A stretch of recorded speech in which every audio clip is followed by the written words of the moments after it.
Welcome everyone to our postgraduate webinar series on becoming an education leader. Thank you all so much for joining us this evening on Zoom. We really hope that you do get a lot out of this session.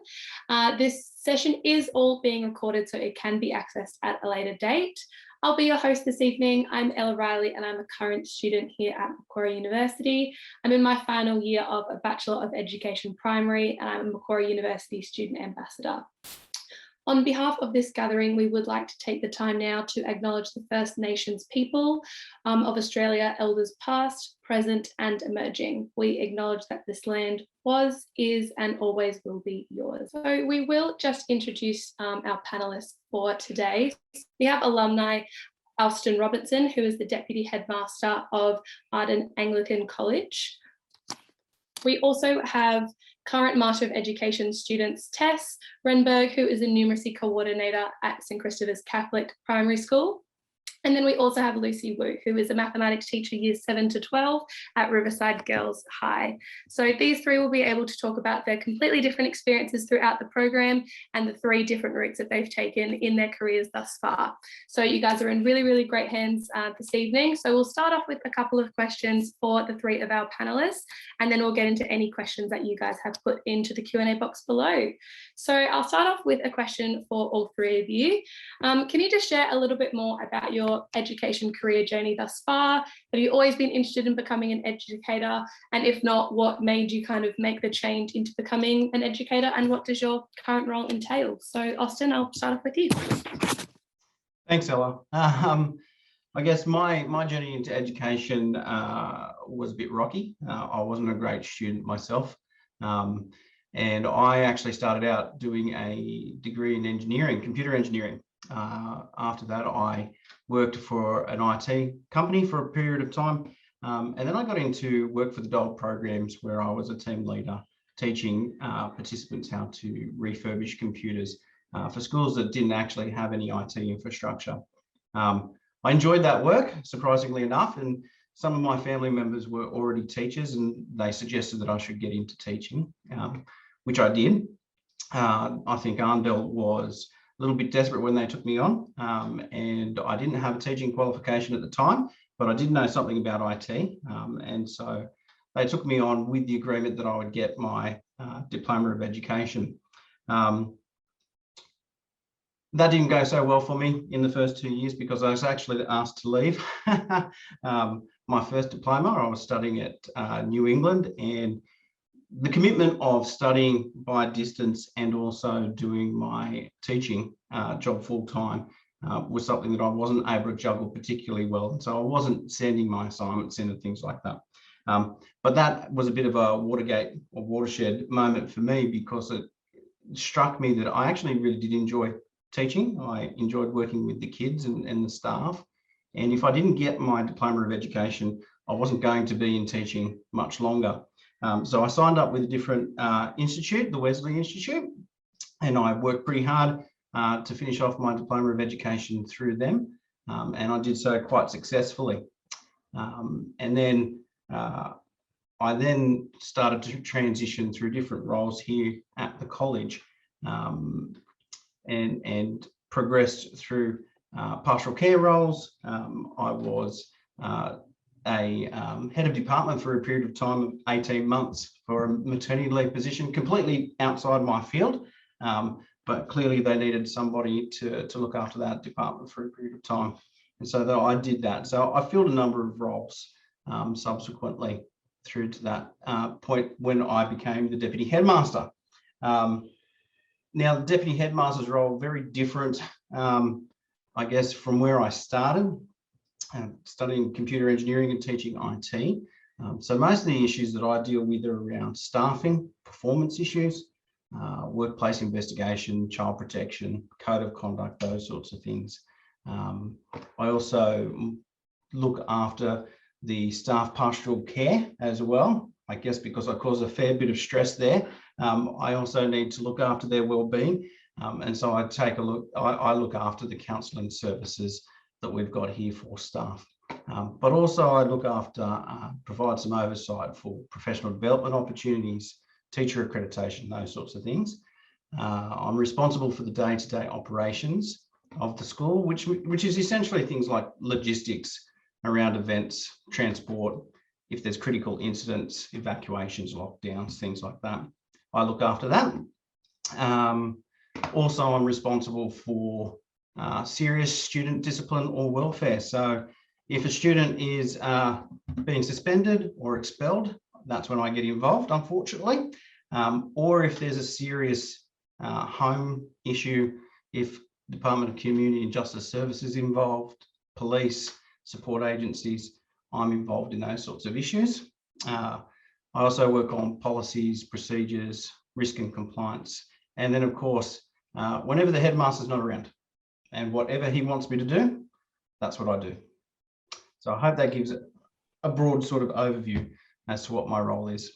That was great, thank you. And I think it's really interesting, we can already see it from Austin, and I'm sure we'll see it with Tess and Lucy as well, that just because you're studying the Master of Education doesn't mean that teaching's always been for you and it's always been an easy path. And I think you can see that in students. So it's nice that it's, you know, replicated here tonight. So Tess, if you want to follow on and tell us about your journey thus far. Yeah, sure. So my journey's it's kind of a funny one. Throughout my whole primary school career, well, you know, time in primary school, always imagined that I would be a teacher. My mom is a teacher. There's lots of teachers in my family, and I just always thought that that's where I would end up. And then throughout my high school journey, I kind of strayed away from that a little bit. And when I got my ATAR, I thought, oh, cool, I've got all these ATAR points. I'm going to go and use them. So I went and did a commerce degree, and I did a whole year of it, and I hated it every single day. I know I probably shouldn't say that to all these people currently studying, but I just did not enjoy it. And I knew that commerce was not for me. So at the end of my first year, I then transferred into a primary education degree. And even after the first day, I was like, oh, okay, this is where I'm supposed to be. So that was at Sydney Uni, where I studied primary education, and I did my honours there as well. And then I was very lucky in getting a job straight out of university at my current school, St. Christopher's in Panania.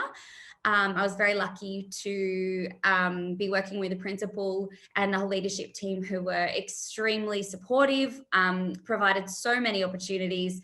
They were, especially in my first year as a teacher, which is quite a difficult year. There's so much to learn. There's so much going on that you have to kind of wrap your head around. And I was extremely lucky to have a grade partner that was extremely supportive and very transformational for myself.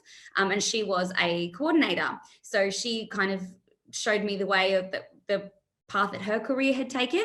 And I always kind of thought like, oh yeah, I think I could do that one day, but I didn't realize when that would be. So I'm currently in my 5th year out of university and in teaching. And last year I was lucky enough to be appointed to the role of Numeracy Coordinator at my school. So my role in that position is coordinating maths across the school from kindergarten up to year 6. So I work with all the different grades, all the different teachers, kind of doing their helping with their planning and their programming, assessments, teaching. And then I also work with other numeracy coordinators in our what's called a cluster or a network of local schools as well. So we have a great team of leaders that are all working towards improving numeracy in our local area, which is really exciting.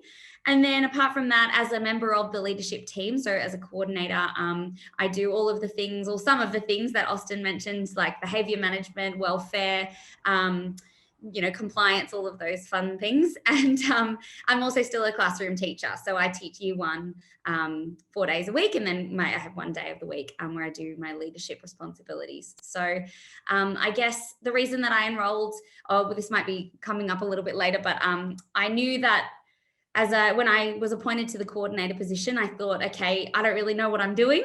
I'm giving it my best shot, but I think there's a lot more to learn and I want to get better at this role. So that's the reason why I enrolled in the Masters of Educational Leadership, because I just want to better my practice in the role that I was appointed to. That's really cool. Thank you so much for sharing, Tess. And it's quite cool to see how you're balancing being a classroom teacher, but also taking on that leadership role too. It's really cool to see how you're doing 2 of those and studying at the same time. So yeah, all the more benefit to you. That sounds like a very, very good balance you've got going on there. Lucy, do you want to share your story thus far with education and where you're at your current school? Yes, okay. Thanks, Ella. So for my story, it's also go back to high school. And when I just get my ATA results, there's lots of options in front of me, such as pharmacies, nursing, teaching, engineering, and even veterinary science. I think lots of girls, they have the dream to be vet since we're young. So myself also have this dream. So I went to Western Australia to do veterinary science. However, through the degree, I'm just getting very doubting myself, what am I doing in this degree? Because I noticed the life of vet is not as fancy as a Bondi vet. In fact, every day you're actually like just doing the sex of animals, and a lot of times you're facing the situation, you're going to put the animals down. So it's making me very depressed and thinking, what can I do to make a difference? Then through the working experience with the RSPCA, through their education program with the children, I realized the power of education and teaching. And also I noticed that if I want to make a difference, education is the best weapon I have, and also it's a better start with children when they're young. And that moment, I'm not very sure whether I really want to change the career into teaching. So I changed my degree to bachelor degree of biomedical science and mathematics and statistics. And then one day I have a group of friends, they are all teachers. They asked me, we see you have lots of patience for the animals and the children. Have you ever considered to be a teacher? So that question's always in my mind. Then started doing lots of working experience with the children. And after I finished my degree, I decided to start my Master of Teaching degree in UTS. So I feel like it's really interesting of my life journey. It's like I make a whole round after trying different things, have all the questions, thinking of all the choices in front of me, that go back to the things I supposed to choose in the beginning. But I really enjoy the whole journey. So make me very sure I want to be a teacher. So through my Master of Teaching degree, I choose to be trained to be a secondary mathematics teacher, because firstly, I know Australia is really in demand of the good mathematics teachers, and also had a passion to teach maths, and also I want to make maths is interesting, is fun, and is related to our personal life. And also through this degree, I get a chance to know how does other teachers teach the maths in the overseas countries. So I'm fortunate enough to join my professors team to conduct a teacher training program in Nepal. Through the journey over there, I'm able to conduct my personal independent project, which is find out what kind of local material and the resources I can use to make teaching equipment for teachers over there. So through that journey, I realized Master of Teaching is not enough. I definitely will come back to do something else in the future. So after that, I graduate with Master of Teaching degrees and started working in high school as full-time mathematics teachers. So I would say compared to Austin and Tess, I'm relatively young into this career, but unfortunately enough to experience different school systems, such as independent schools, the Catholic school systems, and also even Jewish schools. So in these schools, I see lots of interesting things, different expectations for the teachers, and also different culture and different dynamics in the schools. So as a kind of scientist, I'm kind of like asking lots of questions. Why they do things in these ways? Why they don't do in the different way? What's the benefit of this way? Why we need to use data for the educations? So how do we design the assessment to make it useful? So all these make me think, okay, what can I do to make myself to become a better teacher and the educators? And also another thing is recently, so probably 2 to 3 years ago, Australia just changed the mathematics syllabus. So it's a huge changes in the probably last 20 to 30 years of history. We never have investigation tasks in the past. Now we need to design the investigation tasks. So not just about exams. So we need to think of different ways to assess the students. So how can we design tasks, make it interesting, but also can assess the student's ability? So all these questions bring me into this course. So currently I'm working in Riverside Girls as a part-time math teacher. So the reason I'm working as a part-time is because I'm doing Master of Education full-time in Macquarie University. So it's a bit interesting balance. I'll try to balance between workload and education life. And also for myself, I have passion, especially towards the students from EALD background. Students have learning difficulties because I believe all the students, they should have ability to enjoy learning in learning environment. And also for myself, I see there's so much we can do as educator to make sure the students enjoy the learning in the environment, especially math, to make math fun, engage, not causing math anxiety. Yeah, so that's a little bit about me.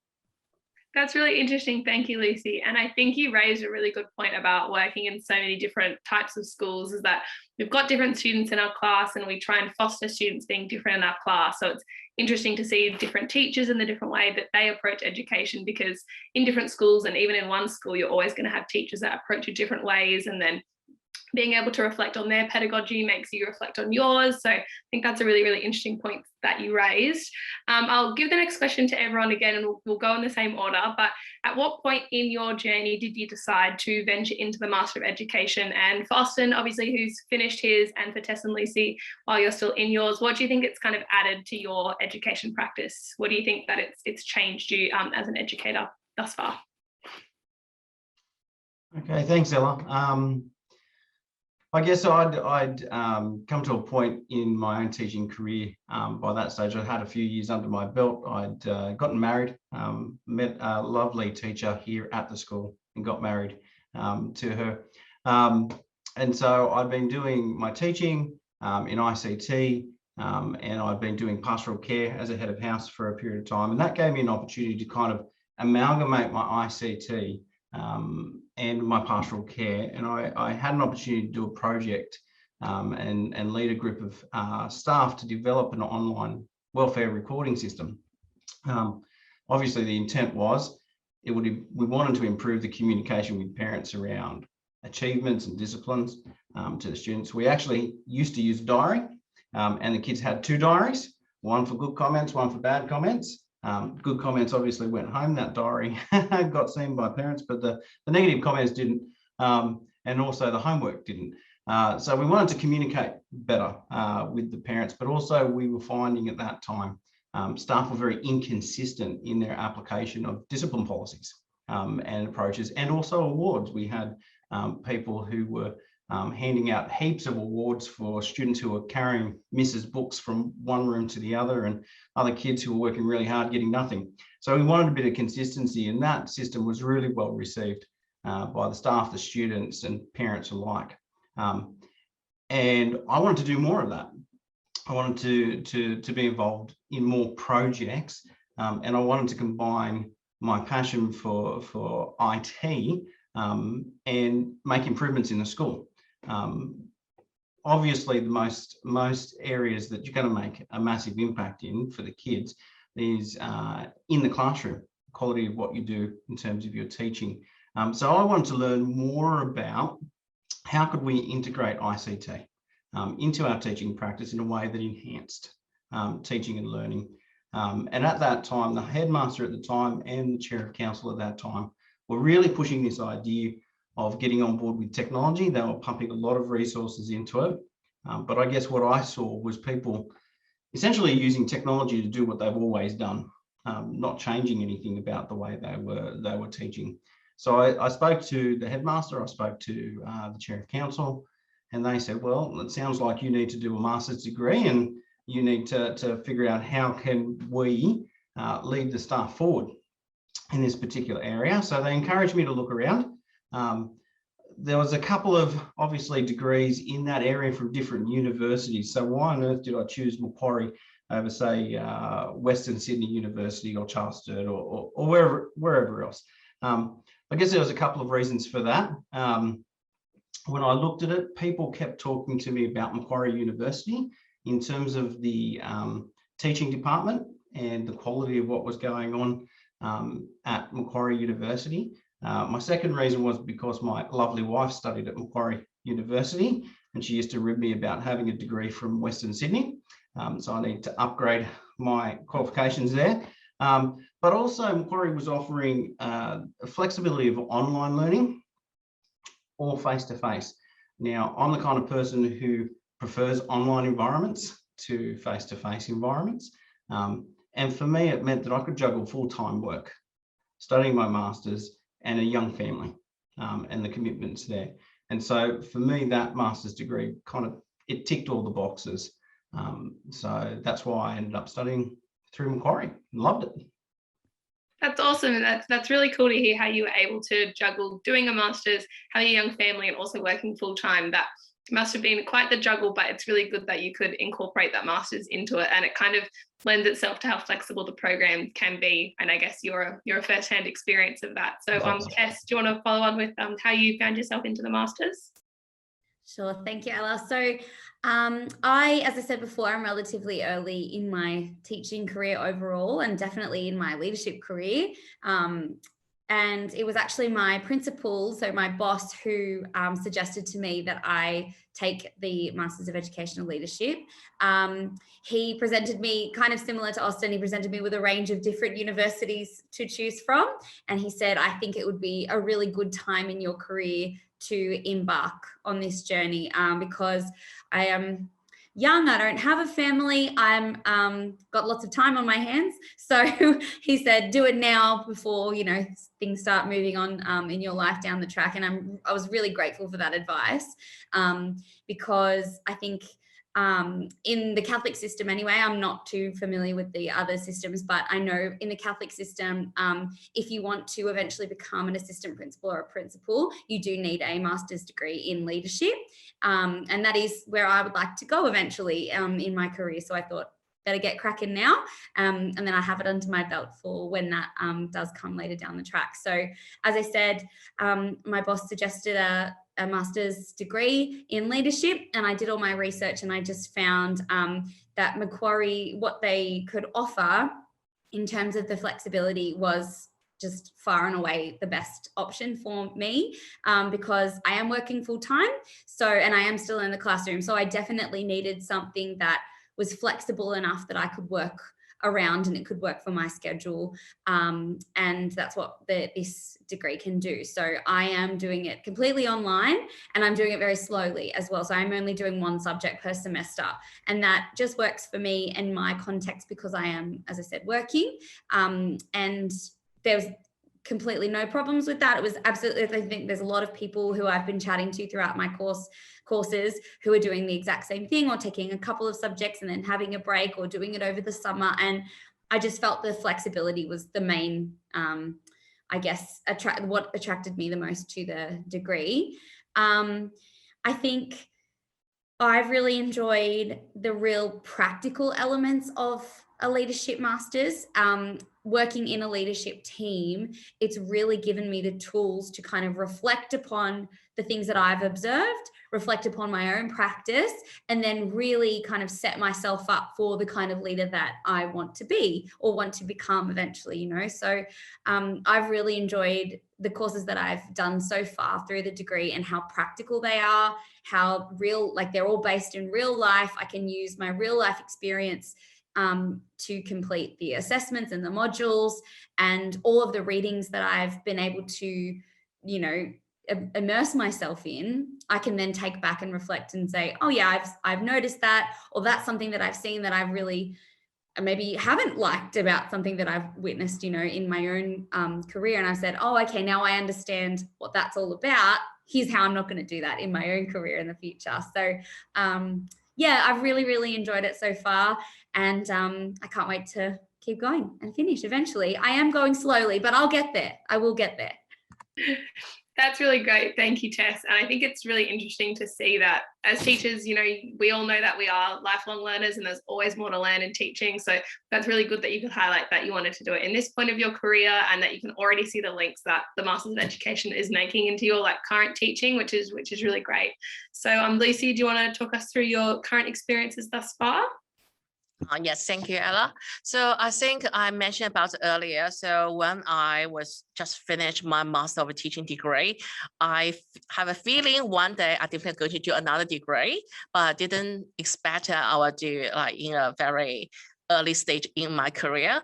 But I think now it probably is the best timing, especially for by the end of last year, I just finished my previous school contracts. So which means I have a point I can have a lot of freedom to decide what I want to do next. And also because the COVID situation, I noticed many uni, they changed their courses to fully online. So I think that's the best opportunity because I think if it's before COVID period situation, I probably I will struggle about deciding how many units should I take per semester, how much workload should I pick up. But since everything's online now, and also I don't have really a full-time work commitment, I'm happy just give a go to as much as I can, especially I worry about later in my career, probably I won't have enough energies and probably too much stress to don't know how to balance 4 units in a semester. So I was thinking, okay, since my memory is not too bad, probably can do some units first. And also why choosing Macquarie? I think it's because lots of instances, like firstly, the thing I mentioned about earlier, the professor which inspired me a lot, she was actually start teaching from Macquarie, then moved to other university. And also while I was still in my Master of Teaching degree, one thing is I feel like we lack of is about assessment, especially how to write effective assessment, how to write is a reliable assessment to us to assess student performance. And also we heard about Macquarie. There's lots of experts about assessment and they do wonderful research about assessment. And they even conduct 1 unit, which is I'm taking right now, called educational assessment. Just teach the teachers how to write the best assessment.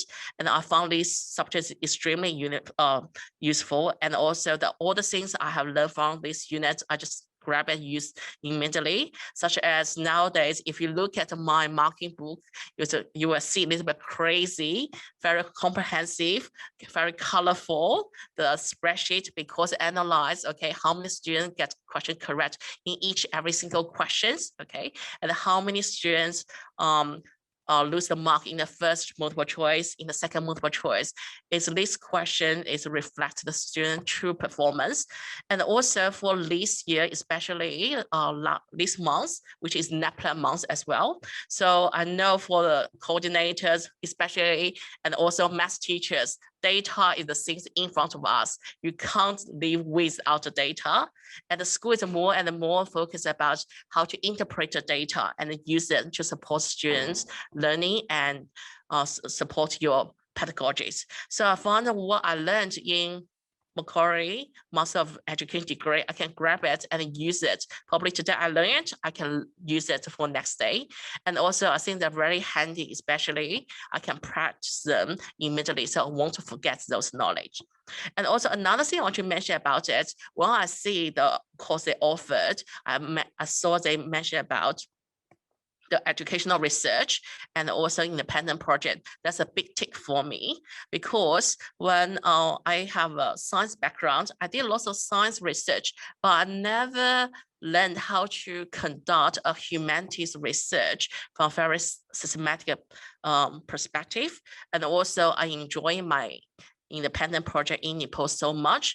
And I still have lots of ideas in my head. I want to do my investigation, collect the data, and work out some findings and see whether it's going to be applied in our daily educations.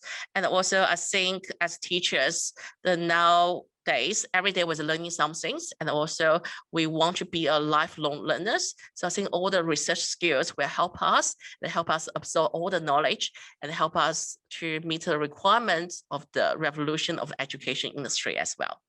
So this is something what I want to share.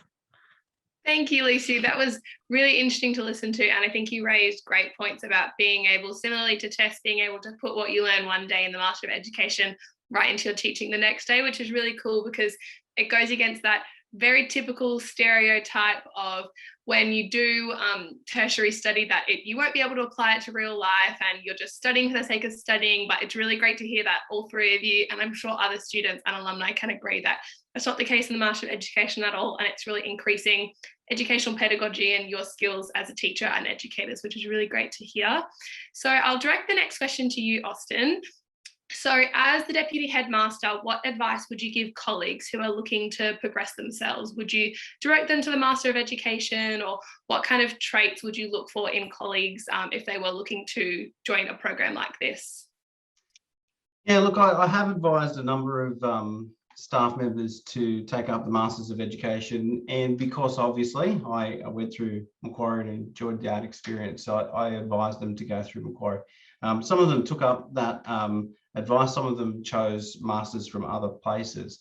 But essentially, I guess you're looking for people who have demonstrated that they have the basics of teaching, that they have figured out what works with the kids, that they can build rapport and relationship with them, that you can see a degree of professionalism, and they're kind of getting towards the end of I guess, what they learned in their Diploma of Education. And they need to be stretched further, and they have the capacity for leadership. And so typically what I start to suggest to them is that they think about a Masters of Education. I don't usually suggest a Masters of Educational Leadership. My experience, just within the context of Arndell, and obviously I've only ever worked as a teacher in this particular place. It's not about having a master's degree in educational leadership, which will get you up into deputy position or potentially headmaster's position. It's about whether or not you can communicate effectively, whether you can lead teams, whether you've got a clear vision, you've got a purpose, that you can assist people in getting there. And so typically what I say to them is, don't necessarily choose a Masters of Educational Leadership, choose a Masters of Education in an area of education you're passionate about. So for me, it was ICT. For other people, it'll be literacy. For other people, it's been learning support, special needs. Whatever it is, if you're passionate about it, that's the area you go into, because naturally you're going to become a leader in that particular area anyway, because you have purpose, you've got drive, and you've got passion for that.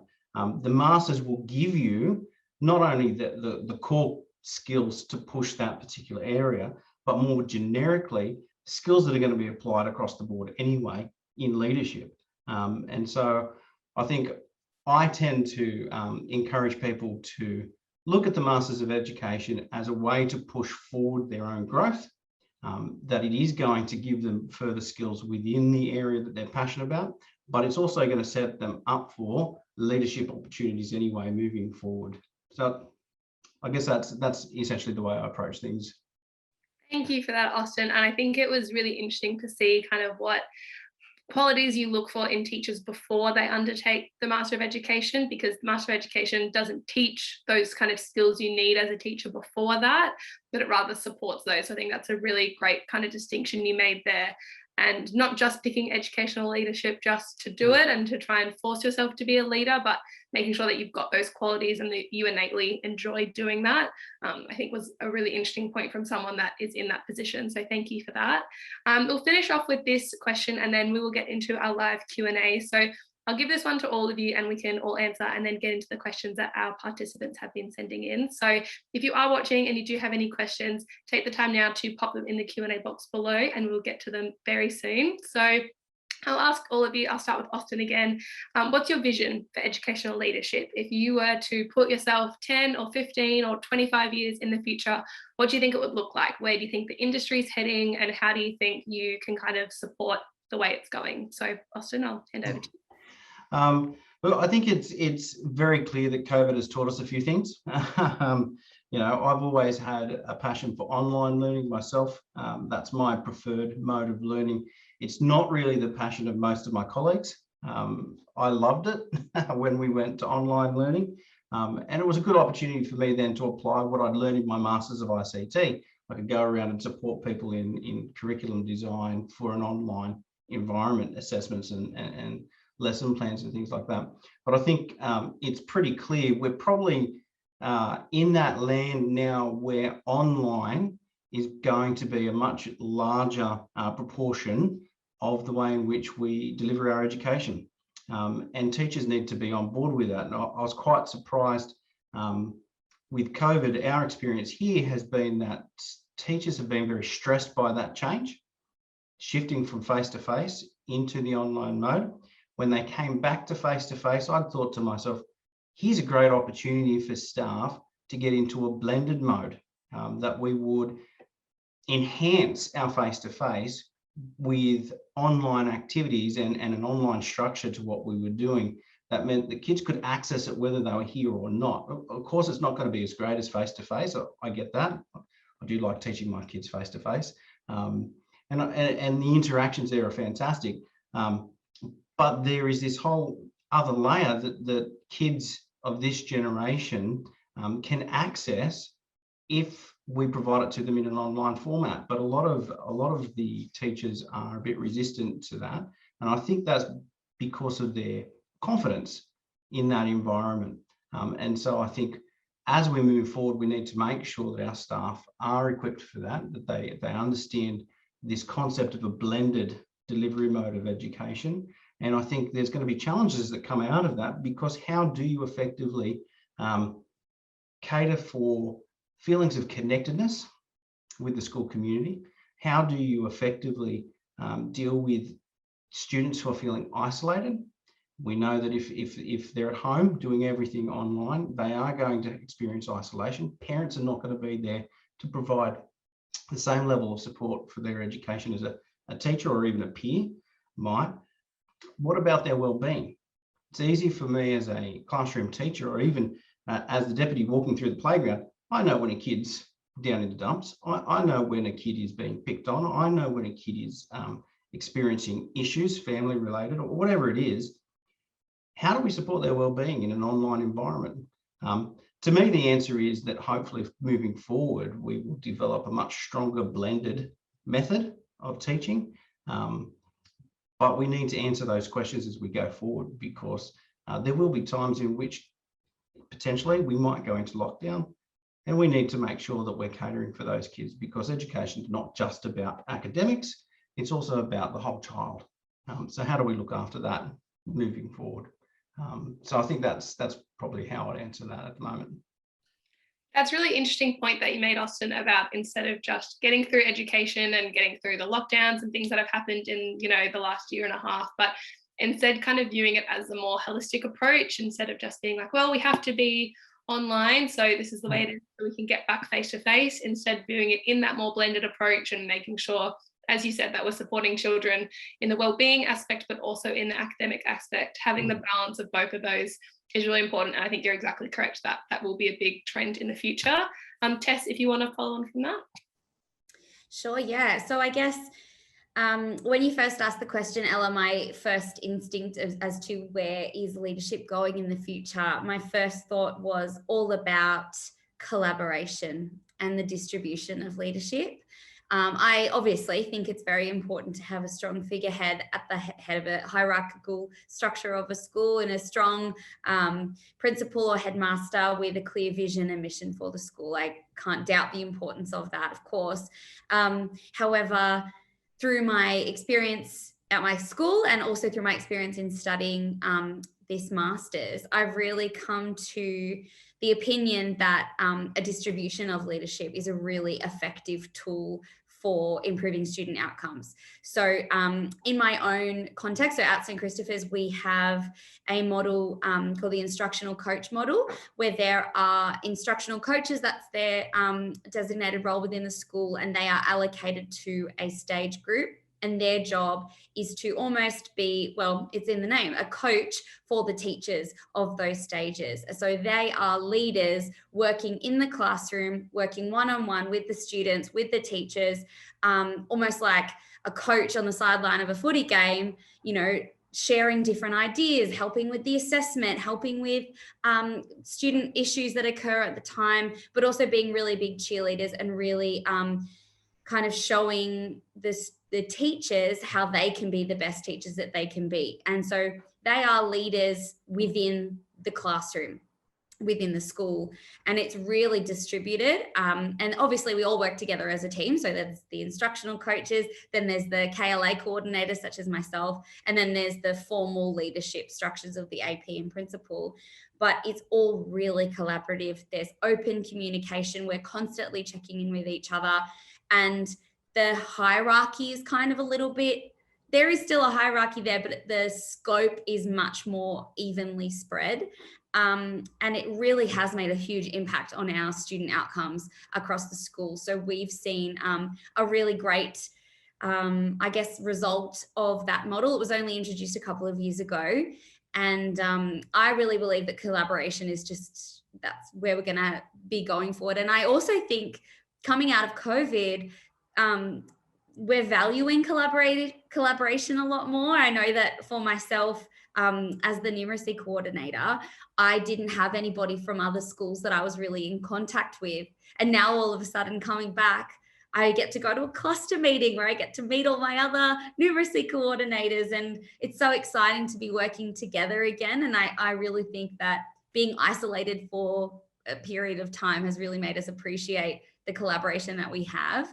And so, yeah, I'm really interested in looking more into that distribution of leadership and how that could work in different school contexts moving forward. That's really interesting. Thank you, Tess. And I think the whole move towards being more collaborative is super important, and there's not one way that it can look. And so collaboration in your school looks super different than, you know, to Austin and Lucy's. And so I think being able to tailor that collaboration to the students that you have and to you know, the educational pedagogy that your specific school follows is really important. And it sounds like you guys have done that, which is really exciting to hear. So Lucy, if you want to finish us off. Yes, thanks, Ella. So for myself, because I'm not in any leadership position right now, so I will see things from very different perspective. I think what I get from these education course is I can see things from different perspective, because before this course, most of the things I see is from just classroom teachers' perspective. I always think, okay, why they didn't do this for the teacher? Why they didn't do this in this way? But after this course, I can see the perspective from the leaders, and especially to understand, okay, so many things, the burdens they need to carry, and also so many struggles they need to carry as well. So definitely make me to become better team players in the school settings. And it's also teach me the management skills as well. I believe the management and the leadership skills, they can't be separated. So although I won't be a leader at this stage in the school, but I can be the leader for my classroom. I can be the leader for myself. I need to learn how to manage my life better, how to manage my teaching better. And also I can use this skill to inspire my students, make them become their leader and the manager of their own learning. So that's what I think will be really useful and be inspiring.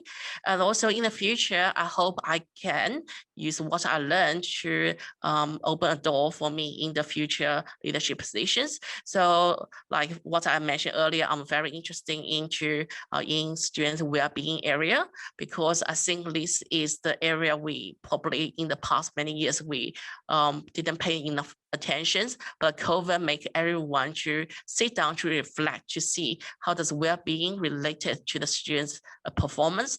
And also we want the students, firstly, they can live happily, then achieve their dreams. So that's what I see from now.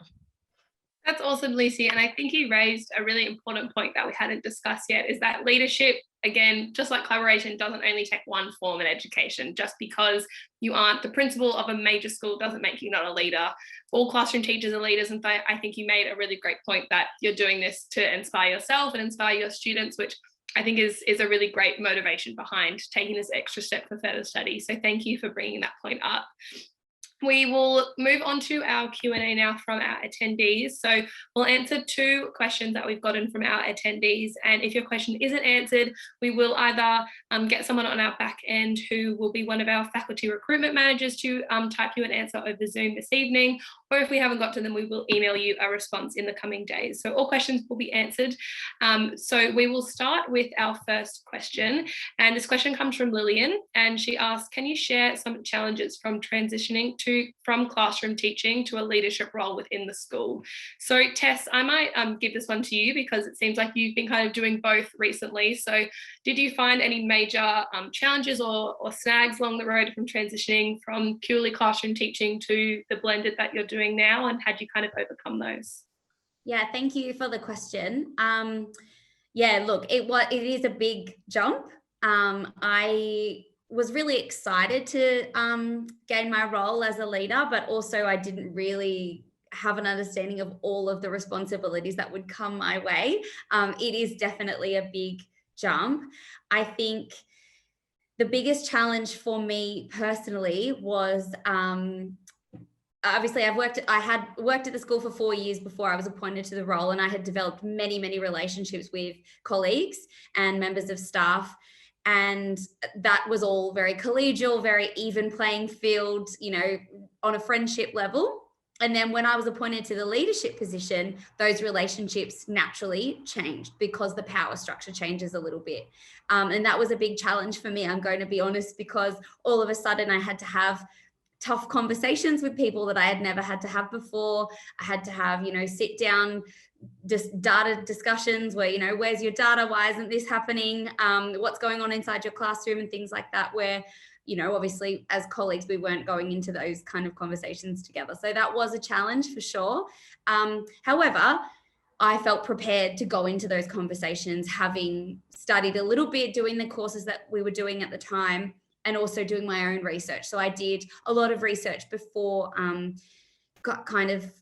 was during the interview process. And then once I was appointed into the role, I had done a lot of research about what was expected of me as a leader, and also how to have those conversations with people, because I had never had to do that before. I think obviously another challenge that I'm sure everybody in this Zoom would agree with is time management. There's never enough hours in the day to get through everything that you need to get through. And that's definitely still a challenge I'm still working towards. However, something that I've had to learn is just how to prioritize my time, how to make sure that what needs to get done is done, and what perhaps is not as big of a priority can be moved to another day or later in the afternoon or whatever. Because I feel like a teacher and a leader could sit there and have a to-do list that just goes on forever and ever and ever, especially around NAPLAN, especially around report time. But you just have to prioritize with what must be done, and also look after yourself. I think mental well-being and looking after yourself and caring for yourself. And sometimes you can leave at 3:30 and you leave your work at the door and you don't think about it until you get to school the next day. That is really important, and is something that you have to learn if you are juggling more than one role. So classroom teacher and leader, or any role really, you have to be able to look after yourself and make sure that you're spending time you know, doing whatever mental self-care that you need to make sure that you are at your best and performing at your best, so that you can be your best for your students and for the people that you're leading within the school as well. Definitely. Thank you, Tess. And you can see that even in your year in the role, you've already made those adjustments. So I'm sure that that'll come again with, you know, elongating your leadership journey. So it's really interesting to see how you are just in that first year. Austin, I might ask you if you had any other interesting challenges, or, as Tess said, you know, changing relationships with going from a classroom teacher to now your role in the leadership team. Did you have anything to add on that point? Well, I think my experiences were very similar to Tess's. You know, when you shift from classroom teacher into a leadership position, friendships get tested, yeah, because you do have to have those tough conversations. I found that I had to make a conscious effort to step back, because things that you might say to friends, it's not always appropriate to share things that are going on up in the leadership conversations in those circles. It's not always appropriate to share it with a classroom teacher, and you begin to become privy to confidential information about students, particularly, or even confidential information about staff, which maybe in the past you might have kind of, as a classroom teacher, you had a chat to the people beside you, have you noticed this and that going on? You just can't do that. And so I found that I had to take a step back from friendships and renegotiate what that looked like, and set some boundaries around that. So I think mine resonated with what Tess was saying in terms of that step. Yeah. That's really interesting. Thank you. And I think you both raised the point that educational leadership doesn't come with just your leadership role. It comes with adjusting those other things in your school community. And I think for myself as well, I'm sure as some of our participants here as well, that they hadn't considered that aspect of educational leadership. So thank you for bringing that up. And I'm sure a lot of our participants will be also mulling that thought over. So we'll head to one more attendee question now. And I might start with Austin, and then we'll see if we have time for the others to add as well. But this attendee asks, how do you apply what you have learned in this course into your daily teaching? Educational leadership is a bit of a mystery to me. Is it mostly about managing staff, as Austin mentioned? So Austin, do you kind of view educational leadership as the management of staff? Do you view it as the management of students, kind of a blended approach, or is it just kind of your natural teaching now? How do you kind of view educational leadership in your position anyway? Look, that's a great question. I didn't do a Masters of Educational Leadership. I did a Masters of ICT. So if I was talking about that aspect of the question, how do I apply my Masters to what I'm doing? The ICT stuff, obviously, it gets implemented in my teaching approach and methodologies. It's the leadership things that were being taught through the course that gets applied to my leadership. It's the research courses that I did that more gets applied to what I do here, because it hasn't just been, the current role is mainly focused on students and staff, but it hasn't always been that. I was a head of house, I was senior head of house, I was then the head of middle school, I was acting deputy for a period of time, and then this different, slightly different sort of model was developed, which is more operational than the previous one. There's a lot of big picture things there. There's more proactive stuff. There's planning programs for change in the school. And so knowing how to review the literature around those particular change areas, things that people needed to shift. So for example, positive education. One of the projects that I worked on some time ago, we were trying to work out big picture here. Was positive education something that fitted with our worldview? Being a Christian school, an evangelical Christian school, we have a particular faith position about what it means to be human and the nature of sin and things like that. How does positive psychology and education fit into that when it comes from a different worldview? And so being able to conduct a literature review, but also being able to write professionally, which I would have argued, there's no way I was going to be writing professionally prior to the Masters that I did. Being able to do those things, being able to work out, well, where's the quality sources of information? Is it quality information just out of an article or a book or going to a PD, or can I get quality information or data by observations and interviews and artifacts that students produce? So all of that sort of thing, which I do use in my roles and I continue to use now. We do talk visional things at the school. You know, what's the strategic plan? What is it we're trying to achieve for this school? What's our master plan? How are we going to develop? How are we going to make education here better for the students? All of that sort of stuff actually came out of what I did in the Masters.